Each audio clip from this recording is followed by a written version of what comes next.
রাজধানী উন্নয়ন কর্তৃপক্ষ রাজুক ঘেরাও কর্মসূচি পালন করছেন Dhaka city land owners association. সেখানে আছেন আমাদের সহকর্মী রবিউল ইসলাম রবি, সরাসরি যুক্ত হচ্ছি তার সঙ্গে। রবি, তাদের এই ঘেরাও কর্মসূচির কারণটা কি আমাদেরকে জানাবেন?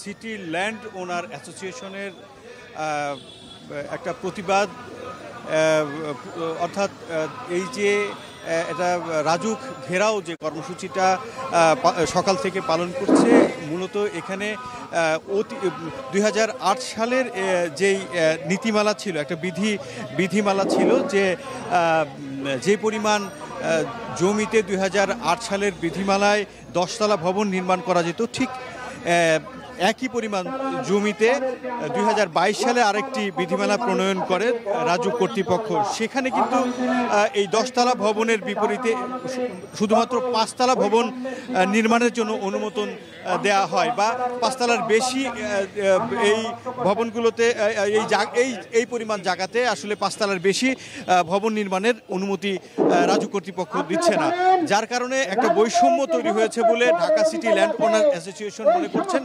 যার প্রতিবাদে রাজুক যেই রাজধানী উন্নয়ন কর্তৃপক্ষের যেই প্রধান যেই অফিসটি রয়েছে, সেখানে অবস্থান নিয়ে ঘেরাও কর্মসূচি পালন করছেন ঢাকা সিটি ল্যান্ড ওনার সোসাইটি। আসলে আমরা একটু এখানে যারা আছেন ঢাকা সিটি ল্যান্ড ওনার সোসাইটির যারা আছেন, আমরা আসলে তাদের কাছ থেকে শুনবো মূলত আসলে এই যে আন্দোলন এবং এই যে ঘেরাও কর্মসূচি এর মূল কারণটি। আচ্ছা, দেখুন, ঢাকা সিটি ল্যান্ড ওনার্স অ্যাসোসিয়েশনের দাবি হচ্ছে, আগে যেখানে 5 কাঠা জমিতে 10 তলা ভবন দেওয়া হতো, এখন একটা অনিয়ম করা হয়েছে যে 5 তলা বেশি দেওয়া হবে না, যে কারণে এই সেক্টরটা একদম ধসের দিকে। একটা দেশের অর্থনীতিকে সচল করতে হলে ডেভেলপার সেক্টর একটা বড় ইস্যু। আমরা ল্যান্ড ওনাররা যদি এই 10 তলা ভবন করতে না পারি, তাহলে এই সেক্টরে ভবিষ্যৎ কি? আর বিশেষ করে সারা পৃথিবী যেখানে উপরের দিকে যাচ্ছে, উন্নতির দিকে যাচ্ছে, আমরা হাইটকে রেস্ট্রিকশন করে উপরে যেতে দেওয়া হচ্ছে না, যে কারণে পাশে যেতে বাধ্য হচ্ছে, যে কারণে এই প্রভাবটা কৃষি জমির উপরে পড়তেছে। অতএব আমাদের কথা হচ্ছে, এই কৃষি জমিকে সংরক্ষিত করার স্বার্থেই উপরে যাওয়ার যে অনিয়মটা রাখা হয়েছে, এই সীমাবদ্ধতা দূর করে দিয়ে 2008 সালের বিধিমালায় আবার ফিরে যাওয়া, যাতে করে 5 কাঠা জমিতে 10 তলা ভবন করা নিশ্চিত করা যায়।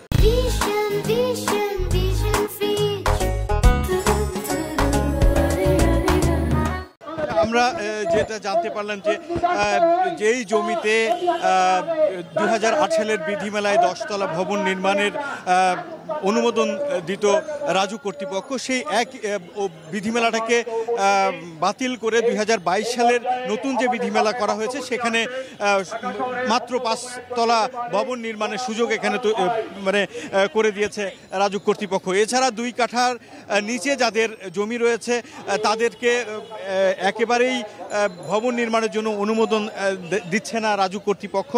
তো এরই আসলে প্রতিবাদে এখানে যারা ঢাকা শহরের জমির মালিক রয়েছেন, তারা আন্দোলন করছেন। তারা বলছে যে রাজুকের স্বেচ্ছাচারিতা, দুর্নীতি, ড্যাপ ও ইমারত নির্মাণ বিধিমালা সংশোধনের দাবি, এই দাবিতে আসলে তারা এর আগেও অনেকবার স্মারকলিপি দিয়েছেন রাজুক কর্তৃপক্ষের বরাবর, কিন্তু সেই স্মারকলিপিতেও কিন্তু তারা বলছে যে কোনো কাজে আসেনি বা তাদের কোনো ফল আসেনি। তো সব মিলিয়ে এখানে সকাল থেকেই অবস্থান নিয়েছে ঢাকা সিটি ল্যান্ড ওনার সোসাইটির যে সদস্যরা।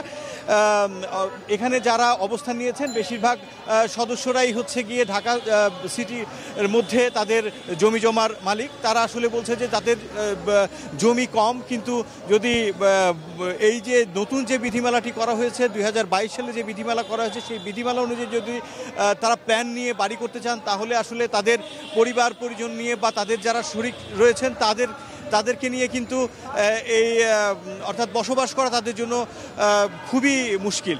তো তারই প্রতিবাদে এই ঘেরাও কর্মসূচি তারা পালন করছেন। আমরা কিছুক্ষণ পরে হয়তো পরবর্তী সংবাদে আমরা তাদের পরবর্তী কর্মসূচি নিয়ে আবার হাজির হতে পারবো।